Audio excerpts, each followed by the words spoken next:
começar a falar assim um pouquinho, então quero saudar a mesa e saudar os companheiros que estão aqui e saudar o Tribunal Popular que, entrando nessa luta, a Marisa está dizendo, nós estamos há 2 anos, eu e Nilo estamos há 20, remando contra a maré, né, da construção desse Estado penal brasileiro. Então, eu acho que eu sou um misto de academia e militância, né? A minha vida toda foi uma vida de militância política também. Depois eu comecei a estudar até para reforçar meus argumentos. Mas então, como eu trabalho com história, eu vou falar um pouquinho dessa história. Bom, nós que trabalhamos na gestão da segurança pública, que não era uma política prioritária de Leonel Brizola, né, que era daquele partido que existiu, que era o PDT, isso que está aí hoje cooptado, não é um simulacro do que existiu, não é o PDT, mas a política principal do nosso governo era a política de educação pública, laica, integral, né, o sonho de Darcy e de Brizola, mas a partir de 93, 94, a gente percebeu, quer dizer, não é à toa que 94 é o primeiro governo neoliberal, quer dizer, teve aquela primeira tentativa Collor, mas Collor não era o homem ideal, né, para a entrada em vigor daquele modelo. Conseguiram um sociólogo e aí deu no que deu. Mas o que eu quero dizer é que a entrada do neoliberalismo, ela aprofundou a política criminal de drogas. Eu estou vendo ali as drogas é uma guerra contra os pobres. No meu primeiro livro, que foi a minha dissertação de mestrado, eu já trabalhava a demonização da figura do, entre aspas, traficante, que eu chamo de comerciante varejista de drogas, né? Então, houve toda uma... Quer dizer, aquela política criminal de drogas que tinha sido instituído no período, né, em que Bacuri era torturado e morto, né, no governo Médici, comandado pelos Estados Unidos e que rege aí até hoje essa política criminal de drogas, no neoliberalismo ela recebe uma outra carga de força bélica, né? E o Darcy Ribeiro dizia que cada ciclo econômico na periferia, a cada ciclo econômico, correspondia um moinho de gastar gente. Então, na Revolução Mercantilista, né, e, por exemplo, no ciclo brasileiro extrativista, foi um moinho de gastar índios. Depois, na mineração, na cana-de-açúcar, um moinho de gastar africanos.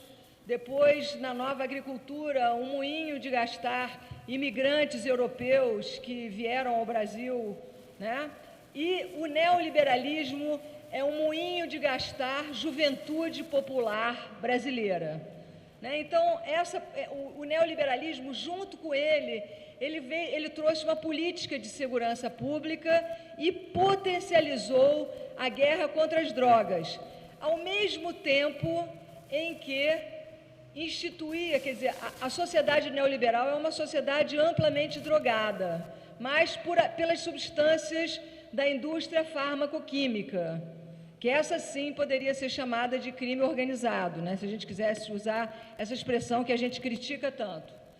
Então, o modelo norte-americano, que nos foi impingido a partir da década de 70, de política criminal de drogas, há nesse momento, né, quer dizer, na saída da ditadura do Brasil para a, entre aspas, redemocratização, uma transferência do inimigo interno que sai do criminoso político para o criminoso comum.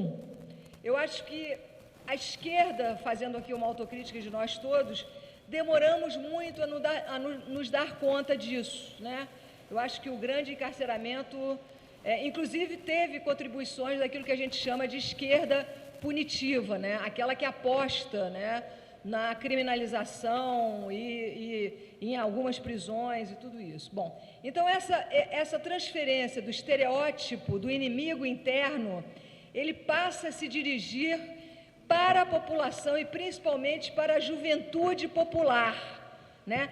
Pelos riscos que ela implicava, não pela sua pobreza ou pela sua carência, mas pela potência que ela representa. Nunca vou me esquecer, uma vez no seminário, há 20 anos atrás, no primeiro governo Brizola, que alguém falou de comunidade carente e um rapaz de Nova Iguaçu, que era na Baixada Fluminense, disse: eu sou pobre, mas eu não sou carente. Então, a juventude popular, ela é controlada pela potência dela, não é pela pobreza, não é pela falta, é pela potência, pela quantidade de porvires utópicos que ela desperta para o Brasil, né? Então, esse modelo norte-americano, que o Loic Vacan veio a chamar de Estado penal, ele produziu uma criminalização geral das estratégias de sobrevivência e também uma desmoralização do Estado previdenciário. E, por exemplo, o auxílio-desemprego passa a ser chamado, né, como é que eles chamam? Fim da meritocracia. Todas as críticas às políticas públicas universais passam a ser trabalhadas subjetivamente, né, como começa a se falar de responsabilidade, né, todo aquele ideário liberal. Então, a gente observa que existe uma criminalização geral das estratégias de sobrevivência. Não é só no comércio varejista de drogas. O Rio de Janeiro está tendo choque de ordem, né? Então, os camelôs, os flanelinhas, né? Essas estratégias de sobrevivência deste mundo pós-industrial, onde o trabalho formal não existe e nem existirá mais, né? A partir da revolução tecnocientífica. O Raul Zaffaroni, esse grande jurista e hoje ministro da Corte Suprema, ele dizia que a revolução tecnocientífica ia fazer empalidecer os sistemas penais anteriores da Revolução Mercantilista e da Revolução Industrial. Então, esse pós-industrialismo, que já não tem mais as ilusões do pleno emprego, ele faz, né, como estratégia de contenção da potência política popular a criminalização das suas estratégias de sobrevivência. Então, a grande mídia trata de lançar um olhar sobre os pobres e um olhar sobre as áreas pobres, né, que vai transformando em locus do crime, locus do mal, né, o lugar da criminalidade, do perigo, né, do risco, né? E o Nilo tem uma frase dele, que eu acho que é uma frase muito importante da gente, que ele diz que o criminal é um fetiche muito importante porque ele encobre a conflitividade social. E atrás de toda a criminalização existe um conflito social. Então, a gente vê que cada vez mais no Brasil, a pauta política é uma pauta política criminal. Nós estamos discutindo se fulano de tal cometeu um crime ou não cometeu um crime. Hoje nós estamos sendo visto a prisão do Assange, aquele rapaz australiano que vazou os documentos secretos do Pentágono, entregaram ao nosso ministro da Defesa, conhecido agora como Sabiá, contava tudo para o embaixador americano gorjeava, né, as aves que aqui gorjeiam lá na embaixada americana, né? E aí a gente vê também o que saiu no noticiário de hoje, como o secretário de Segurança do Rio de Janeiro produziu esta última operação no Alemão a partir de conversas na embaixada americana, usando as mesmas estratégias de ocupação do Iraque. Nós viemos dizendo isso há muitos anos. Meu filho mais novo fala, isso é teoria da conspiração. Hoje eu liguei para ele e falou, morou? Não era teoria da conspiração. Bom, então, o que nós vemos nesse modelo é como ele, desta penalização e criminalização da pobreza, dessa construção do que a gente chamou do grande encarceramento, nós vamos vendo como nós vamos passando da penalização à militarização da segurança pública. Então, você tem não só o grande encarceramento, mas também as medidas alternativas, as prisões cada vez mais longas, o RDD, que é a volta do modelo prisional do século XIX, do isolamento celular. O ministro da Justiça, a partir agora lá dessa onda, que eu digo que eu não sei se é fascismo ou se é farcismo, que tem um cheiro de farsa no ar, né? Ele vai piorar o RDD, quer dizer, as condições políticas dos presos vão piorar, e mais a transformação das periferias e das favelas em campos de concentração, como é o projeto das UPPs, né? Aplaudido como um modelo alternativo, mas é um modelo de ocupação militarizada, onde, por exemplo, hoje está no jornal, o funk é proibido. É a autoridade militar que diz o que os moradores vão poder ouvir e escutar. E a gente sabe que o funk no Rio de Janeiro é uma potência juvenil popular, né? Então, a música está proibida em todos os lugares onde há ocupação militar. Então, essa transformação das periferias e das favelas em campos de concentração, no sentido de que elas têm um controle total, absoluto, militarizado, com mortes em série, como é o caso do Rio de Janeiro, e onde a resistência é sempre criminalizada.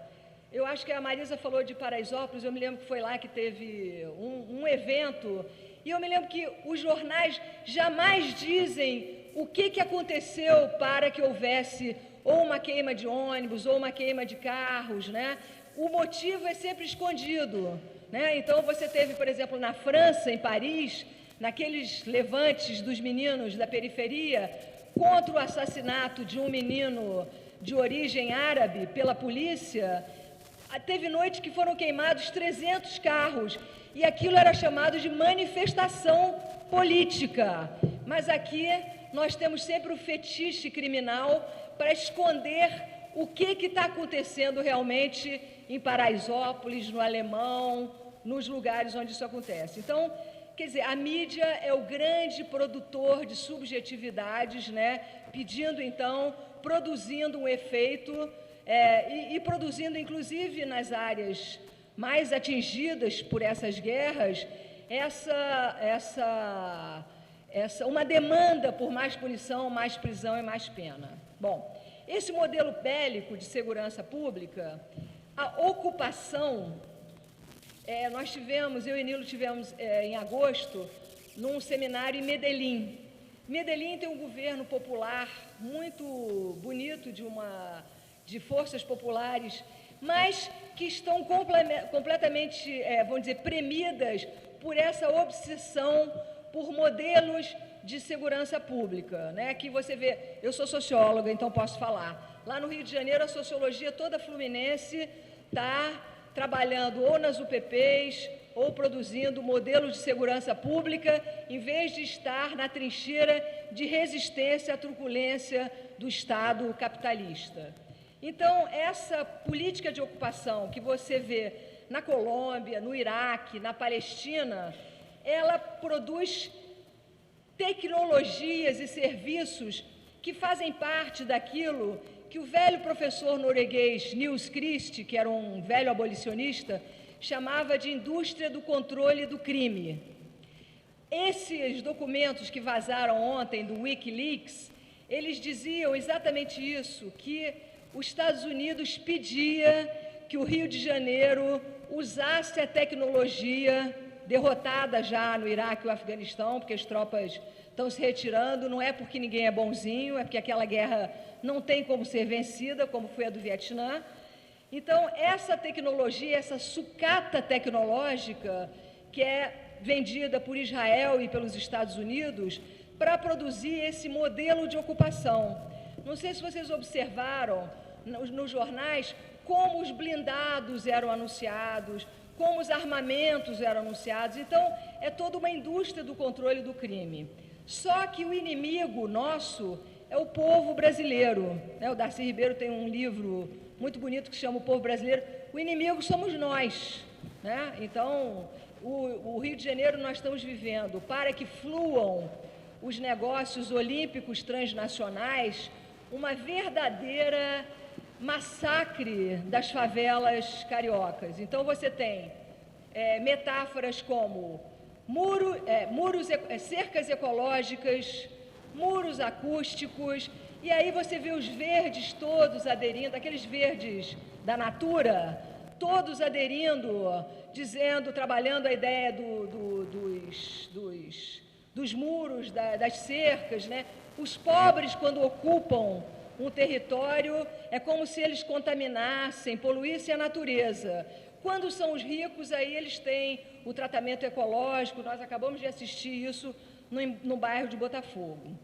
Nos anos 90, o nosso querido companheiro Carlos Magno Nazaré Cerqueira, que foi o comandante da Polícia Militar dos dois governos Brizola, um afro-brasileiro, um policial, um homem popular, que teve uma carreira policial desde os 18 anos, foi assassinado em 99 por um outro policial. Quer dizer, ele não era, vamos dizer, querido pela tropa, como nós também não éramos, de uma certa forma. Ele escrevia um artigo que eu acho que vocês todos deveriam ler hoje, onde ele denunciava a remilitarização da segurança pública, mais ou menos em 1995. Linda menina. Então, o Cerqueira, no Rio de Janeiro de hoje, a gente tem as chacinas olímpicas. A primeira chacina do Alemão foi chamada da chacina do PAN. E agora nós estamos com essa... Hoje tinha um artiguinho do Rodrigo Pimentel, aquele âncora da Globo, do RJTV, que fala sobre segurança pública, e parceirinho de Luiz Eduardo Soares para escrever o perverso Tropa de Elite 1 e o mais perverso ainda, Tropa de Elite 2, escreveu e sob o patrocínio da Globo, logicamente. Ele dizia hoje que todo mundo temia que houvesse uma chacina no Alemão, mas não houve. Foram só 51 mortos. Ele achou pouco, né? E o governador Sérgio Cabral hoje parece que talvez cansado de matar pobres, né? Que a polícia do Rio é que mais mata no mundo. Hoje fala sobre legalização das drogas, pula de repente de um lado ao outro, todos com as mãos sujas de sangue. Então nós estamos vivendo, além de todos os artifícios que a polícia usa oficialmente, como a estratégia dos autos de resistência. O nosso secretário de Segurança fala que ele é um técnico. As SS nazistas também eram polícias técnicas altamente qualificadas, né? Então, nós estamos tendo agora, além dessa matança cotidiana, as chacinas olímpicas, né? Então, o que a gente vê é uma espécie de conjunto de políticas que vai da prisão em massa, mais a ocupação e mais o que eles estão chamando de pacificação. Pacificação na história do Brasil nos remete, eu estudei a década de 30 do século XIX, a partir da linda Revolução dos Malês, que eram escravos africanos muçulmanos que fizeram uma revolta na Bahia em 1835. Então, eu estudei os medos do Rio de Janeiro do século XIX, e aí, a década depois da década de 30, que era uma década de revoltas do século XIX, que era uma década de revoltas populares, que iam dos farrapos no Rio Grande do Sul, passando pela Sabinada, pela Balaiada, aos Cabanos, no estado do Grão-Pará, onde metade da população do Grão-Pará foi dizimada, era chamada a década da pacificação, que foi a década de 50. Então, tanto que Duque de Caxias, nosso herói militar, é chamado de o pacificador. Então, essa novidade da pacificação, como diria o Cazuza, no Museu das Grandes Novidades, das Velhas Novidades, é vamos dizer, mais um capítulo da ocupação militarizada dos territórios de pobreza do Rio de Janeiro, né? Então, e a outra coisa que então, o que está acontecendo? Nós estamos vivendo o governo da segurança pública. Eu confesso a vocês que eu, uma velha brizolista, então sempre tive um olhar crítico sobre o PT e o governo Lula. O Darcy Ribeiro tinha não vou dizer aqui que não vale, mas ele dizia que era a esquerda, que a direita gostava, lá no Rio de Janeiro. Mas eu nunca pensei que o governo Lula entrasse com as Forças Armadas, né, que são feitas para proteger a soberania nacional contra as ameaças externas, entrasse da forma que entrou, vergonhosamente, na operação e na ocupação do Alemão. Então, nós estamos vivendo a governamentalidade da segurança. Então, o que nós temos que recuperar é a pauta da esquerda, quer dizer, renovada. Qual é a nossa pauta para hoje? Porque nós estamos numa pauta reativa. O governo do Estado do Rio de Janeiro, por exemplo, é o penúltimo em índices de educação no Brasil e com investimentos maciços em segurança pública. Então, a prisão, o que eu queria dizer é o seguinte, a prisão quando a gente estuda a história da prisão e do sistema penal, a gente vê que a prisão surgiu junto com o capitalismo. Não existe a prisão boa, a prisão justa, a prisão honesta. A prisão é fruto do capitalismo. E o tribunal, a Marisa já estava dizendo, né, também é algo que foi fundado pela Inquisição e que acaba se constituindo na Revolução Burguesa. Então, eu quero saudar esse seminário, né, aprofundar essa luta contra o sistema penal, saudar as organizações dos presos e dos familiares de presos, que são tão demonizadas, né? No Rio de Janeiro está havendo assim, prisão da mãe do comerciante varejista, prisão do pai sob suspeita, né? Quer dizer, esse conjunto de penas auxiliares, né? Que vão também penalizando e brutalizando os familiares de presos, e dizer que a questão criminal é hoje o centro das lutas políticas contemporâneas. Então, eu saúdo os companheiros dizendo que a luta contra a prisão e contra a criminalização da pobreza é a luta contra o capital e contra o capitalismo, e que a classe trabalhadora brasileira está presa fora e dentro das prisões. Muito obrigada, e era isso que eu queria falar.